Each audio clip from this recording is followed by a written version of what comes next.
जैसे कि हम बाइबल में देखते हैं कि परमेश्वर ने बहुत सारे रोगियों को चंगाई दी और परमेश्वर की वही सामर्थ्य लोगों में आज भी काम कर रही है और उसी सामर्थ्य के द्वारा परमेश्वर ने इस बहन को कैंसर जैसी लाइलाज बीमारी से आज़ाद किया।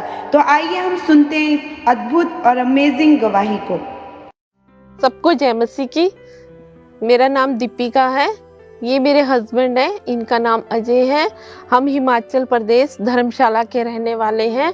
आज मैं अपने जीवन की एक अद्भुत गवाही देने जा रही हूँ। जून 2022 की बात है कि मेरे लेफ्ट साइड ब्रेस्ट में हल्का हल्का पेन होने स्टार्ट हो गया। मैंने पेन किलर खाने स्टार्ट की। उसके बाद मुझे थोड़ी देर के लिए रिलीफ मिलता था, लेकिन पेन किलर का जैसे ही असर खत्म होता था फिर वैसी ही पेन स्टार्ट हो जाती थी मुझे। मैं जब लेटती थी तब भी मुझे बहुत ज़्यादा पेन होती थी और मैं जब बैठती थी तब भी मुझसे बैठा नहीं जाता था। इवन कि जब मैं कुछ काम करने के लिए सोचती थी तब भी मुझसे कोई हाथ बाजू नहीं हिलाई जाती थी। ऐसे लगता था मानो बिल्कुल जकड़न सी हो चुकी है मेरे पूरे शरीर में। मेरे बच्चे मुझे देखते थे कि मम्मा हमें पढ़ा दो, तो मैं कहती थी नहीं बेटा, मैं नहीं पढ़ा सकती, ना मैं बैठ सकती हूँ, क्योंकि वो पेन बहुत ज़्यादा थी मेरे, बहुत ज़्यादा असहनीय पेन थी। उस टाइम में बयान नहीं कर पाऊंगी उस पेन को।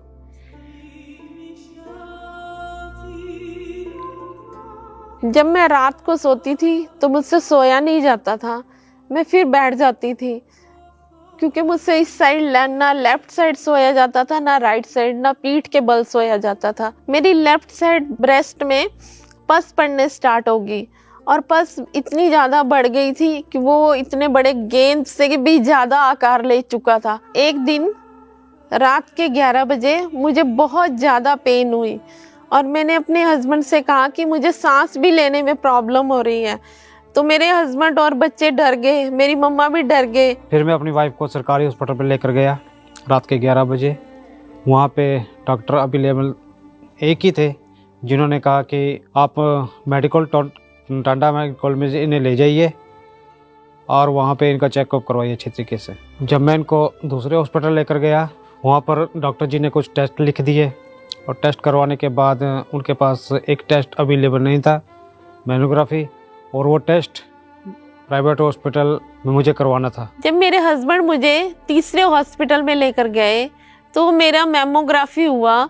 तो मैमोग्राफी की रिपोर्ट 72 घंटे के बाद आनी थी। हम डॉक्टर के पास 72 घंटे के बाद गए तो डॉक्टर ने वो हमें कहा कि ये जो रसौली है आपकी, ये कैंसर का रूप ले चुकी है। जब डॉक्टर ने मुझे बताया कि आपको ब्रेस्ट कैंसर है तो मेरा एकदम से ध्यान अपने बच्चों की तरफ गया और मैं इतना रोने लगी और मैंने अपने हस्बैंड को कहा कि अगर मुझे कुछ हो गया तो मेरे बच्चों का क्या होगा। डॉक्टर मुझे डेली टेस्ट के लिए बुलाते थे और वो मेरे ब्रेस्ट में एक सिरिंज के जरिए वो पस निकालते थे।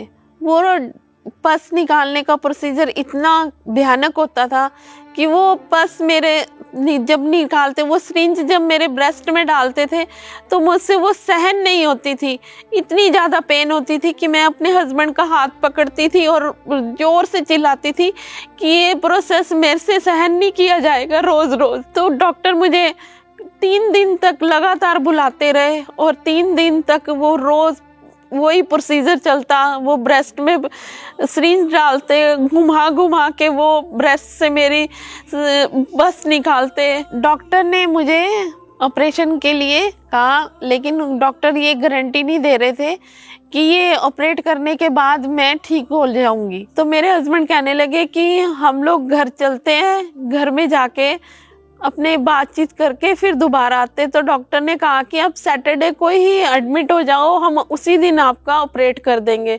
तो हमने कहा कि नहीं, आज हम नहीं आएंगे, हम मंडे को आएंगे आपके पास। इस बीमारी की वजह से मेरी वाइफ बेड पे ही रहते थे और बेड पे ही बाथरूम लेटरिन तो टॉयलेट पे जाते थे, लेकिन खाना पीना बेड पे ही होता था इनका, वो सब मैं ही करता था। जब मेरे हस्बैंड मेरे बच्चों को तैयार करते थे सुबह, तो मेरे मन में होता था कि ये सब काम मैं करती थी।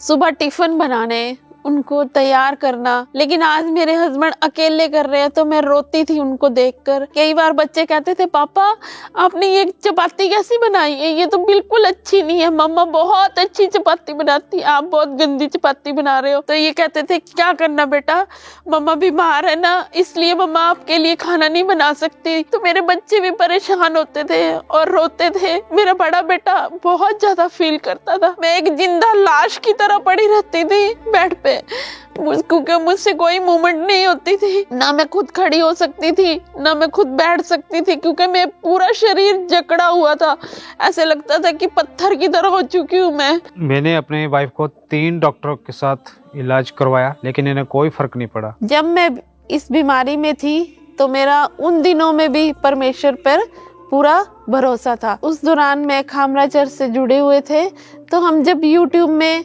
खामरा चर्च से प्रेयर्स देखते थे तो उस टाइम जो भी वहाँ पे हील होते थे, लंगड़े चलते थे, अंधे देखते थे और जो कैंसर के मरीज थे वो हील होते थे, तो मैं भी अपने कहती थी कि खुदाया मैं भी हील हो जाऊंगी। और इसी तरह हम खामरा चर्च के साथ जुड़े रहे, वचन को सुनते रहे, वचन पे चलते रहे। जब भी परमेश्वर के दास फायर प्रेयर के दौरान कैंसर के बीमारी को डांटते थे तो मैं उसको रिसीव करती थी। कैंसर के रोगी आजाद हो जाओ, कैंसर अपनी बॉडी को छोड़ के चला जाए, कैंसर के रोगी आजाद हो जाओ, आमीन हो जाए, ये आशीष आपकी है।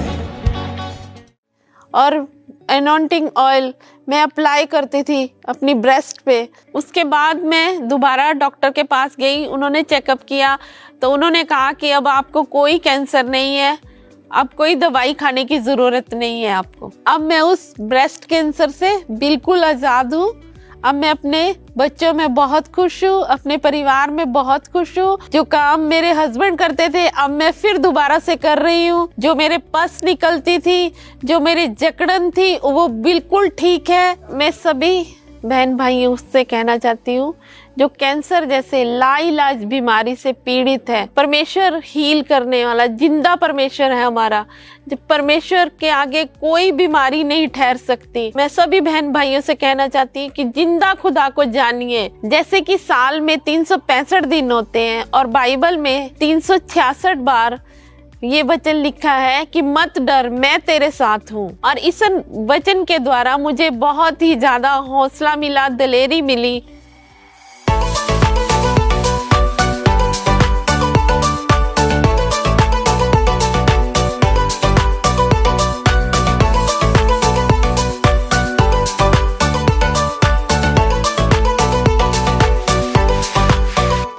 इस बड़ी चंगाई के लिए मैं परमेश्वर का धन्यवाद करती हूँ और परमेश्वर के अभिषिक्त दास का धन्यवाद करती हूँ। सभी को जय मसीह की।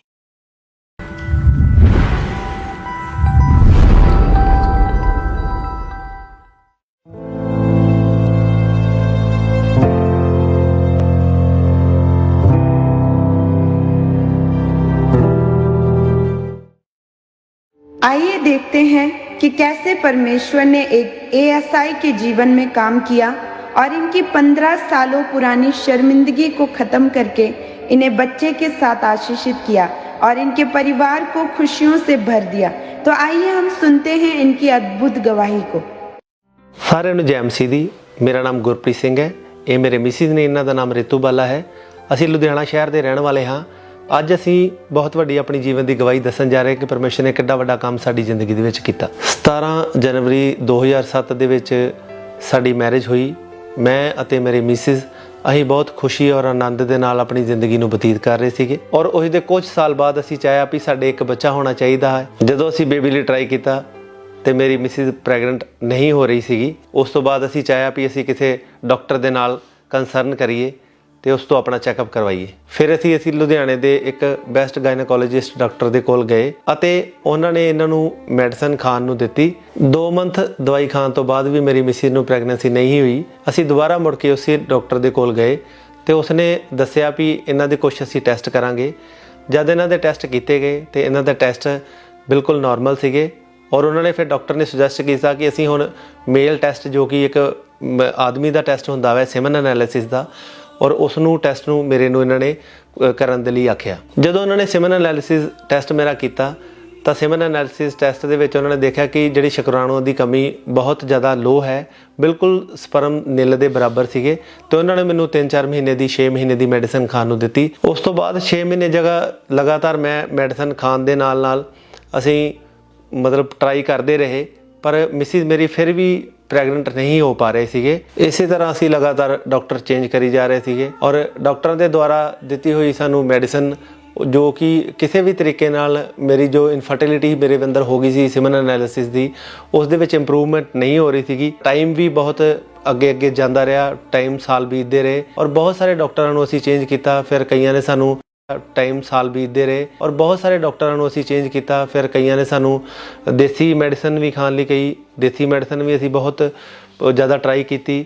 ਉਸ ਦੇ ਨਾਲ ਵੀ ਇਨਫਰਟੀਲਿਟੀ ਜੋ ਮੇਰੇ ਅੰਦਰ ਸੀਗੀ, ਮੇਲ ਦੇ ਵਿੱਚ ਸੀਗੀ, ਉਹ ਉਸ ਇੰਪਰੂਵ ਨਹੀਂ ਹੋਈ। ਮੈਨੂੰ ਡਿਪਰੈਸ਼ਨ ਵੀ ਹੋਣਾ ਸ਼ੁਰੂ ਹੋ ਗਿਆ, ਜਿਸ ਕਰਕੇ ਮੈਂ ਇਕੱਲਾ ਬੈਠ ਕੇ ਸੋਚਦਾ ਵੀ ਸੀਗਾ ਕਿ ਮੇਰੇ ਅੰਦਰ ਇਨਫਰਟੀਲਿਟੀ ਦੀ ਪ੍ਰੋਬਲਮ ਹੈ, ਜਿਸ ਕਰਕੇ ਮੇਰੇ ਮਿਸਿਸ ਵੀ ਪ੍ਰੈਗਨੈਂਟ ਨਹੀਂ ਹੋ ਪਾ ਰਹੇ। ਔਰ ਮੈਂ ਉਸ ਚੀਜ਼ ਨੂੰ ਬਹੁਤ ਜ਼ਿਆਦਾ ਡੀਪਲੀ ਉਸ ਚੀਜ਼ ਨੂੰ ਦੇਖਦਾ ਸੀਗਾ, ਸੋਚਦਾ ਸੀਗਾ, ਮੇਰਾ ਮਨ ਵੀ ਭਰਦਾ ਸੀਗਾ ਔਰ ਕਈ ਵਾਰੀ ਇਸ ਤਰੀਕੇ ਨਾਲ ਵੀ ਹੁੰਦਾ ਸੀਗਾ ਕਿ ਮੈਂ ਬਹੁਤ ਜ਼ਿਆਦਾ ਰੋਂਦਾ ਸੀਗਾ।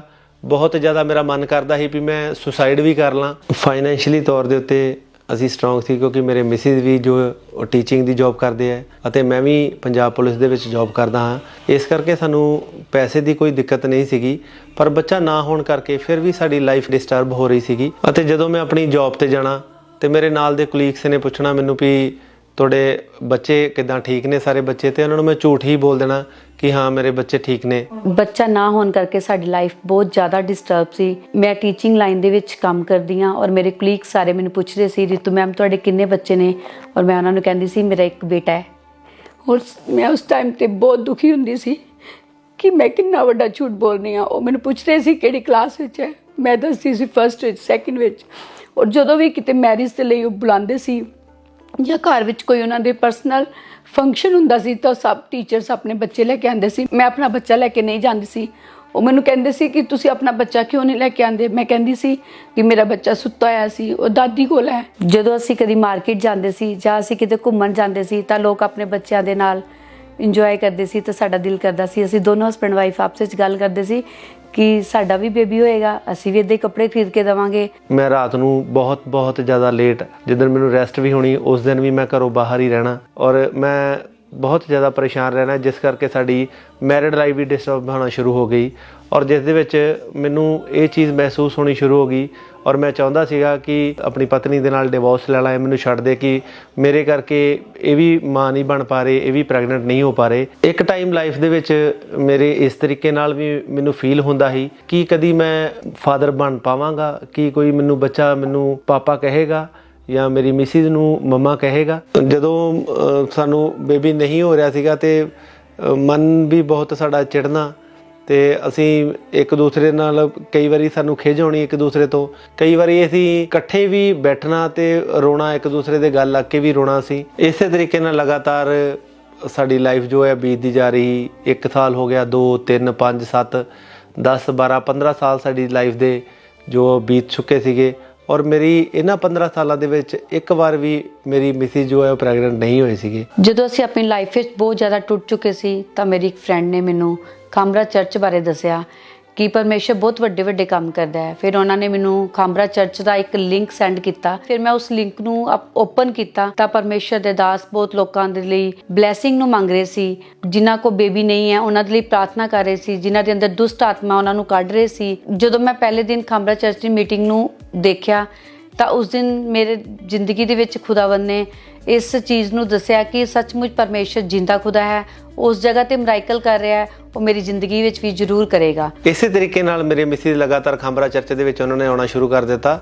ਔਰ ਉਹਨਾਂ ਨੇ ਮੈਨੂੰ ਵੀ ਕਹਿਣਾ ਵੀ ਤੁਸੀਂ ਵੀ ਖਾਮਰਾ ਚਰਚ ਮੇਰੇ ਨਾਲ ਚਲੋ, ਉੱਥੇ ਦੇਖੋ ਜਾ ਕੇ ਬਹੁਤ ਪਰਮੇਸ਼ਰ ਦੇ ਵੱਡੇ ਕੰਮ ਹੁੰਦੇ ਨੇ। ਫਿਰ 2020 ਦੇ ਵਿੱਚ ਮੇਰੀ ਮਿਸਿਸ ਨੇ ਲੇ ਹੈਂਡ ਲਈ ਆਨਲਾਈਨ ਰਜਿਸਟ੍ਰੇਸ਼ਨ ਫਾਰਮ ਨੂੰ ਫਿਲ ਕੀਤਾ।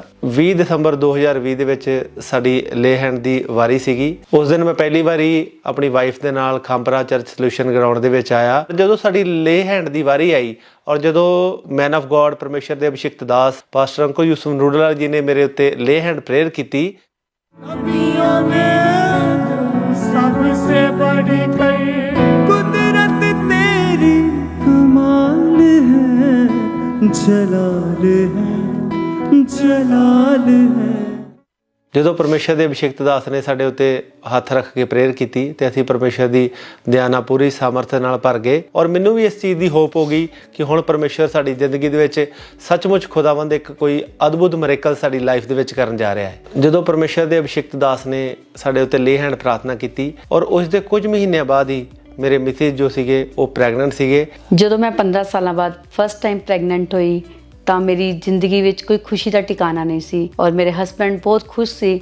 ਅਸੀਂ ਖੁਸ਼ੀ ਦੇ ਨਾਲ ਸਾਡੇ ਹੰਝੂ ਰੁਕ ਨਹੀਂ ਰਹੇ ਸੀ ਕਿ ਸੱਚਮੁੱਚ ਖੁਦਾਵੰਦ ਤੂੰ ਸਾਡੀ ਜ਼ਿੰਦਗੀ ਵਿੱਚ ਇੰਨਾ ਵੱਡਾ ਚਮਤਕਾਰ ਕੀਤਾ ਜੋ ਸਾਡੀ ਸੋਚ ਤੋਂ ਪਰੇ ਸੀ। 4 ਅਪ੍ਰੈਲ 2022 ਨੂੰ ਪਰਮੇਸ਼ਰ ਨੇ ਵਿਆਹ ਦੇ 15 ਸਾਲ ਬਾਅਦ ਪਰਮੇਸ਼ਰ ਨੇ ਇੱਕ ਸੁੰਦਰ ਬੇਬੀ ਗਰਲ ਦੇ ਨਾਲ ਸਾਨੂੰ ਬਲੈਸ ਕੀਤਾ। ਉਸ ਤੋਂ ਬਾਅਦ ਜਦੋਂ ਪਰਮੇਸ਼ਰ ਦੀ ਦਇਆ ਨਾਲ ਸਾਨੂੰ ਇੱਕ ਸੁੰਦਰ ਬੇਬੀ ਗਰਲ ਦੇ ਨਾਲ ਪਰਮੇਸ਼ਰ ਨੇ ਬਲੈਸ ਕੀਤਾ ਤਾਂ ਉਸ ਤੋਂ ਬਾਅਦ ਮੇਰੀ ਮਿਸਿਸ ਦੇ ਜਿੰਨੇ ਕੁਲੀਗ ਸੀਗੇ, ਮੇਰੇ ਜਿੰਨੇ ਵੀ ਨੋਨਸ ਦੇ ਵਿੱਚ ਮੇਰੇ ਕੁਲੀਗ ਸੀਗੇ, ਅਸੀਂ ਸਾਰਿਆਂ ਨੂੰ ਬੁਲਾ ਕੇ ਉਹਨਾਂ ਨੂੰ ਦੱਸਿਆ ਕਿ ਪਰਮੇਸ਼ਰ ਨੇ ਸਾਨੂੰ ਇੱਕ ਸੁੰਦਰ ਹੈਲਥੀ ਗਰਲ ਦੇ ਨਾਲ ਪਰਮੇਸ਼ਰ ਨੇ ਬਲੈਸ ਕੀਤਾ ਔਰ ਪਰਮੇਸ਼ਰ ਨੇ ਸਾਡੀ ਸ਼ਰਮਿੰਦਗੀ ਨੂੰ ਦੂਰ ਕੀਤਾ। ਜਿਨ੍ਹਾਂ ਕਪਲਸ ਦੇ ਅੱਜ ਵੀ ਬੇਬੀ ਨਹੀਂ ਆ, ਅਸੀਂ ਉਹਨਾਂ ਨੂੰ ਇਹੀ ਸੁਨੇਹਾ ਦੇਣਾ ਚਾਹੁੰਦੇ ਹਾਂ ਕਿ ਪਰਮੇਸ਼ਰ ਸੱਚਮੁੱਚ ਭਲਾ ਹੈ। ਉਸ ਦੇ ਲਈ ਕੋਈ ਕੰਮ ਵੀ ਘੱਟ ਨਹੀਂ। ਜਿਸ ਤਰੀਕੇ ਨਾਲ ਪਰਮੇਸ਼ਰ ਨੇ ਮੇਰੇ ਬਾਂਝਪਨ ਨੂੰ, ਮੇਰੀ ਮਿਸਿਸ ਦੇ ਬਾਂਝਪਨ ਨੂੰ ਦੂਰ ਕੀਤਾ, ਉਹ ਪਰਮੇਸ਼ਰ ਸਾਰਿਆਂ ਦੇ ਬਾਂਝਪਨ ਨੂੰ ਦੂਰ ਕਰਨ ਦੇ ਲਈ ਸਾਮਰਥੀ ਹੈ ਔਰ ਉਸ ਦੀ ਦਇਆ ਜੋ ਹੈ ਉਹ ਅਪਰੰਪਾਰ ਹੈ।